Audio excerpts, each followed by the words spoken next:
А ці ведаеце вы, як зрабіць кожны дзень шчаслівейшым, альбо напоўніць цудамі нават звычайныя будні? Дастаткова ператварыць гэты дзень у свята. А ў гэтым нам дапаможа чарнічны мішка і яго сябар. Іх чароўны каляндар падкажа маленькім і дарослым летуценнікам, як напоўніць жыццё цікавымі справамі, добрымі навінамі, цудоўным настроем і загадкамі. Таму давайце хутчэй прадоўжым падарожжа з героямі кнігі «Чарнічны мішка. Каляндар летуценнікаў». За акном мокла восень. Мы любілі сядзець і глядзець, як дажджавыя кроплі ператвараліся ў цяжкія, вільготныя сняжынкі і раставалі, ледзь дакрануўшыся да зямлі. Дома было ўтульна і не хацелася вылазіць з-пад коўдры. «Паглядзі!» — усклікнуў мішка раніцай. «Свет за акном знік!»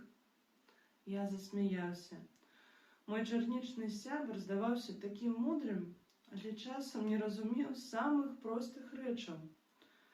Але ж я нічога не ведаў пра яго чарнічны свет і патлумачыў. Нічога не знікла.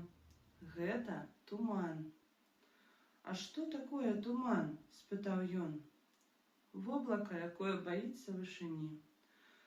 Мішку надта спадабалася маё тлумачэнне. Ён засмяяўся і, хутка нацягнуўшы боты, выбег на двор супакойваць воблака, а я з рогатам кінуўся за ім. «Знойдзеш мяне?» — гарэзліва крыкнуў я. Гуляць у хованкі той раніцай было вельмі весела, але да абеду туман рассеяўся. «Вось бачыш, я яго супакоіў», — сказаў мішка, увайшоўшы ў дом і рыхтуючыся падмацавацца. «Цяпер воблаку няма чаго баяцца». «Так», — адказаў я, — «у цябе выдатна атрымалася». Мы пілі гарбату з чарнічным варэннем і, прытуліўшыся адзін да аднаго, прыдумвалі ўсё новыя і новыя гісторыі пра воблака-палахліўца.